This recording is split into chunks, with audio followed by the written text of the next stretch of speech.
I know, I wish I was vodka, but what can one do? This is Pam from NortheastWheelsEvents.com for 2019 Chevy's at Colorado Chevy Nationals. Speaking with Matt Avery, who just published the book on COPO, Camaro, Chevelle, Nova, and it includes Corvair and Vega.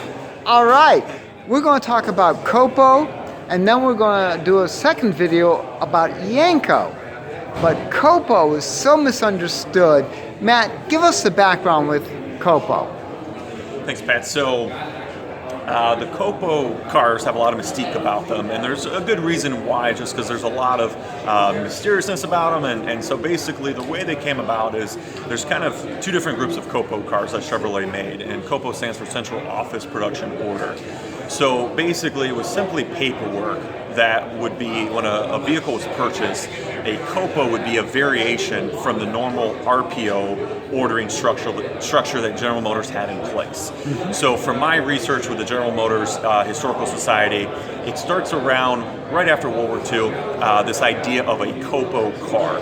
Now, before people start getting upset, it wouldn't be for performance modifications, but the COPO process was originally used for fleet sales, for taxi cabs. So if Pat wanted to start her own plumbing company and she wanted to order 5 trucks and have some unique things about them, all painted in a specific green or something, when she goes into her local showroom, they would say, okay, hey, you know what, you're going to make some changes. We need to get that process differently to suit your needs. So that's kind of how the COPO cars started. Okay. Mm-hmm. Like I said, right around World War II, right as the vets started coming back, starting to open up their own business, and as industry started to boom again and here in the States. So the distinction of when the performance modifications come about happened in the early 60s with Don Yenko, and the man, the myth, the legend. He's actually the one that opens up the doors to have this kind of, for the most part, they're mundane. Like I said, cars up until that point that have been COPO cars, like I said, they'd be taxi cabs, police cars, plumbers' trucks, park rangers, vehicles. So he opens up the gates to have that happen, and he actually starts off with something, not a 427 Camaro, not a 396 Nova like Fred Gibb out in Chevrolet. He actually starts off with a Corvair. And a lot of people are surprised to know that's actually how these cars, that's their legacy. They start off with the humble Corvair. The reason is Don Yenko's a very avid road racer. He loves racing Corvettes. His dealership is just down the road from where we are here in Carlisle, in Canonsburg, Pennsylvania. And so his dad and him have several dealerships. There's a Chevrolet one that he's entrusted with as a young man. He runs it. He loves performance. He loves running his Corvettes out on the track. And so he gets the idea that he wants to craft a car that can compete and win. And so he looks across Chevrolet's lineup. No one's really doing anything with the Corvair, so he starts with that. At the end of 1965, he creates 100 COPO Corvairs that did not have a 427. Don't go out there rushing. Don't go rush the show field, open up the rear deck of Corvairs looking for 427s. It was actually some suspension modifications, some cooling, things like that. And that's what opens up the floodgates. Now, the reason why... Were they turbo? They were not turbo. Okay. They were not turbo. They were the 4 singles? Now he offers some different stages of modifications. Don, like a lot of his contemporaries in the field, he offers different, he has a speed shop there in Canonsburg. He has technicians that know how to get more power out of the car. So he does sell them through different stages of performance. Now the reason why he does 100 is not that he likes even numbers. He was kind of forced to by the sanctioning bodies that when you're going to enter in a new vehicle for competition, Don was treating this as a Yenko Stinger, not as a Corvair. It was actually supposed to be his vehicle. So to meet that, you have to meet a minimum requirement of vehicles to show that it's a vehicle available for sale. So he builds 100. It's a homologation. It's that weird word. Homologation, yes. That basically means that this is a vehicle that is production ready if it's going to compete. Well, I remember he also put that flying buttress on the back. He did. He did. That was one of the styling changes that he did to make it more like a coupe. So he inserts in a flying buttress. All of them are white in 1966. In 1967, he builds an additional couple dozen more, and they are now blue and red. That's where you see some of those cars come out. But one of the things that is obviously great to look at is the logo. Don was a marketing genius. He got a degree in business, and that's really when you combine his passion with his innovation, that's the reason why we're talking about Don Yanko today, is that it wasn't about necessarily having the biggest, baddest car out there, but he had an idea about how can I build a great product and scale it and distribute it and get it out into the masses. And that's really what makes, in my opinion, Don Yanko a legend, is his ability to do that. Now, he's helped by a wonderful lady named Donna Mae Mims, who was very vivacious. She was kind of his marketing partner. She did a lot of the creative writing. And so one of the things that I love about the Stingers is that the logo is an angry little hornet or bee. Yes. But just all the branding that he did, when they would go out and they would race, they would actually have like Stingers nests, which was basically kind of a way for him to kind of collect other enthusiasts, have them hang out, and so really neat stuff. So that's what happens in 1966 and 1967. And so that's kind of where General Motors starts to get this idea that, hey, we can partner with outside dealers to build these cars that officially we're not supposed to. So you have Don Yanko now, and he's, like I said, he's in western Pennsylvania. Now up in Illinois, you have another rise of a key figure, and that's Fred Gibb. Fred Gibb owns a tiny little Chevrolet dealership in La Harpe, Illinois, a farming community, deals mostly in big, heavy equipment trucks, and he gets on board with this idea for performance. And so he orders 50 COPO Novas. Now, again, these are not necessarily going to be 427. The COPO there is that it paired the 396 big block to an automatic transmission. Up until then, Chevrolet hadn't done it. And so, again, they kind of came together and they wanted to build these cars to compete in drag racing, to win that class. And so the reason why General Motors needed to find a dealer partner is that to process the order, General Motors can build the car, but they have to have a way to get them out. So they find Fred Gibb. I've done some research in terms of why not Yanko. I can't necessarily confirm that. More than likely, from what I understand from talking with the Gibb family, Fred and Vince Piggins, who's another great legendary figure, he's an executive at General Motors. He's clued into this need for performance. He's clued in for this need for speed. If memory serves me right, he and Gibb would go hunting together. And I believe the story that I've been told is that while they were out at one of the hunting lodges, this idea surfaced to kind of build these cars, and Fred was an enthusiast, and so he said, sure, I'll order 50 of them. So in 1968, he orders 50 COPO Novas. That's kind of the next level of COPO vehicles in the sequence. So they come in, and now a lot of them start to get 427 conversions. Another legendary figure that's going to come to the surface is a guy by the name of Dick Harrell. So Fred and Dick have a working relationship where they partner up to produce. So the Novas come in, and then some of them are sent to Dick Harrell for 427 conversions. So you will see some of those out there. The 427 was not put in at the factory. It was a 396 that was converted to 427.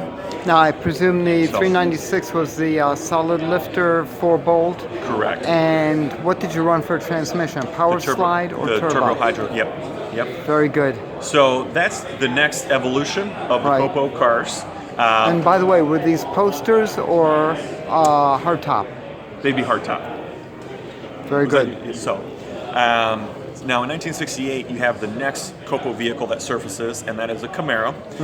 So Don Yanko, he stays busy. Maybe that's why he didn't get involved with the Novas, is that he was staying busy working on the Camaro program. So he had already been very active in 1967, just like all of his contemporaries, just like Baldwin Motion, just like Dana, just like Nicky, converting 427s. But he kept thinking, again, I go back to that innovation that he possessed. He kept thinking, how can I do this better? How can I scale? So from what I can tell, it seems like he starts a dialogue with General Motors saying, you had this great pony car. We're already late to this market. Mustang's out there. We really need to come out on top. He goes, why don't we put the L72 427 in? General Motors rebuffs him a little bit. I think they're cautious about the market. So they say, you know what, Don, we love you. We'll work with you. So they do develop a COPO for 1968, but it's to tweak some suspension stuff. Basically, they know that he's going to put a 427 in, so they send him 396 cars. He does get a COPO, again, for some suspension stuff. So when the cars come in 1968, they get a 427 conversion, but they do have COPO. They do have a COPO number signed to them with some tweaks there. So somewhere in the ballpark, maybe around 70 to 80 vehicles get that treatment in 1968. Those would not be the cars like behind me. 1968. It's kind of funny with Don's cars is that 67s look unique, 68s look unique, and 69s look unique, which is kind of neat. But in 1968, Don is innovative. He upsells. Not only does he do the 427 conversion, he creates a custom fiberglass hood. So a lot of people have seen those. It's kind of that cool twin snorkel. Looks very similar to Dana's hood that Dana was offering, which makes sense because Dana and Don actually worked together in 67. So another story there. But Don creates a custom fiberglass deck lid for the cars with a spoiler. I just talked to original owner 2 days ago who said that when he was in the showroom, Don came over and actually tried to upsell him. So Don was always thinking. Don was always crafting ways to make money from these cars, which is great. So let's move to 1969. The next COPO car that surfaces is kind of the legend, the myth. That's the ZL1. That is ordered by Fred Gibb. He's so thrilled by how his 50 Novas sold. They sold very well despite him being in that rural farming community.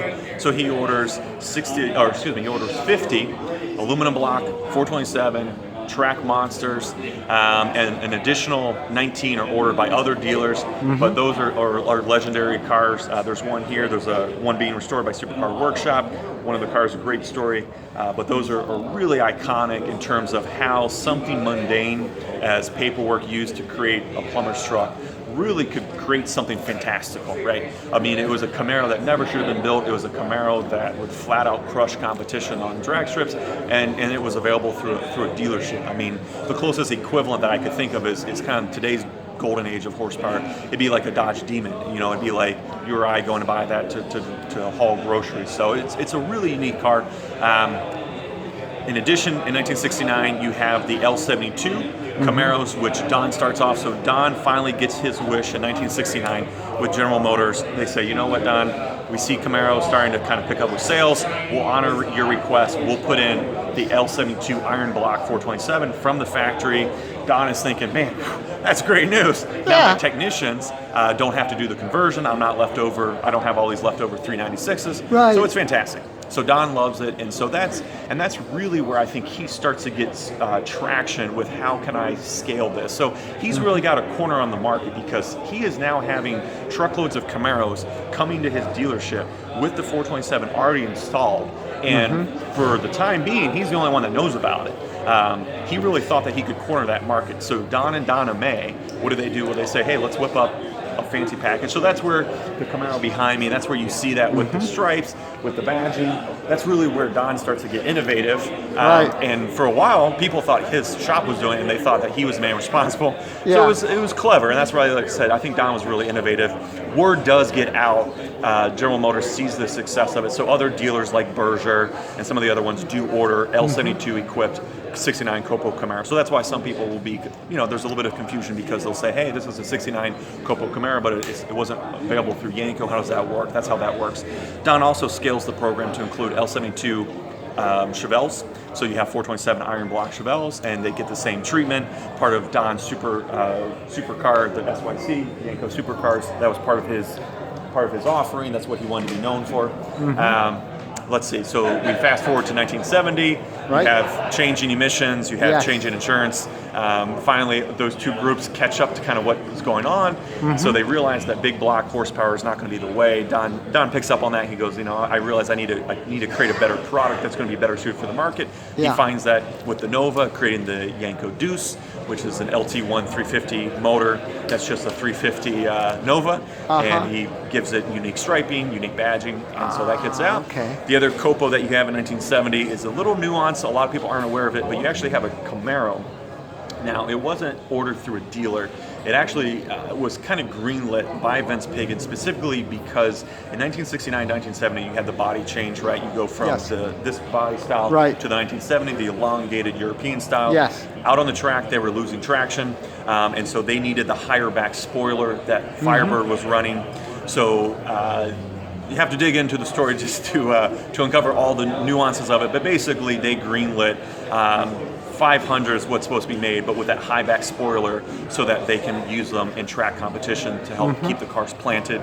So that's the other COPO, and then the final COPO performance-oriented vehicle is actually the Vega. A lot of people don't know that, but in 1971 and 72, Don Yanko, he's always thinking, and so he wanted to kind of create even more of that tuner. So you see his evolution, right? You know, it's kind of funny. You see him go with Corvair, which are very quick, very nimble little road racers. Right. You see him move to big block Camaro pony car. You see him move up to the full-size car with Chevelle, or you see him move up to bigger cars, and then you see him go back down smaller. You see him go to Yanko Deuce, and then you see the Vega. Just really interesting how he responded to the market. So he creates the Vega. He wanted that to be turbocharged. General Motors said, we can't put the turbocharger in. They did a bunch of research. The EPA was starting to kind of clamp down. Yeah. So they do a couple modifications to the engine to make it ready for turbocharging. Don Yanko was not able to fully roll that out because, again, the EPA was clamping down on him. But he did sell. He sold 271 and 272, and so those are great COPOs. So that's kind of the evolution of the COPO program. From there, it kind of peters out in the 1970s as General Motors they let loose on some of the regulations that prevented them from doing all of the work that they couldn't do during the 60s. Some of that went away, and obviously the move away from all that performance, the COPO program wasn't as necessary, and they were able to accomplish it in other ways. So kind of a nutshell story of how it came about. So. Now, of course, COPO is still available today. Correct. So that's another. That's another whole. That's another whole story. But yes, General Motors revived it, but basically only in name only. We're kind of living in another golden age of high performance. There's no need for clandestine backdoor secrecy. But because of the legendary status that these cars have around me here in the Solid Lifter showroom, General Motors recognized that, so they brought it back for a drag strip only Camaro. Yes. I've been to the build center where these cars were built, and I will say, I mean, yeah, they're not necessarily in the same way of these cars, but it's definitely in the spirit. The Camaros receive a lot of modifications, and then they are purpose built to do one thing, and that's to go fast. So it's neat to see that resurgence and to see General Motors recognize and celebrate their heritage. Kind of brings it full circle, kind of keeps the legacy of these cars alive. So. Now, by the way, folks at home, check northeastwheelsevents.com. You'll see a video on the new COPO Camaro. We picked it up, did a nice walkabout at PRI. So definitely check that out. Yeah, so... Oh, Matt, we get around. Yeah. What I'd like to do, I'm going to finish this video up. This is Pam from northeastwheelsevents.com with Matt Avery, who has written a book, COPO, Camaro, Chevelle, and Nova, including Corvair and Vega, the beginning and the end, from CarTech Auto Books and Manuals at copothebook.com. And for more cool events like this, make sure you check northeastwheelsevents.com, southeastwheelsevents.com, ukwheelsevents.com, and while you're there, post and share your events. And watch for the next video because we're going to do a walkabout of a Yanko Camaro.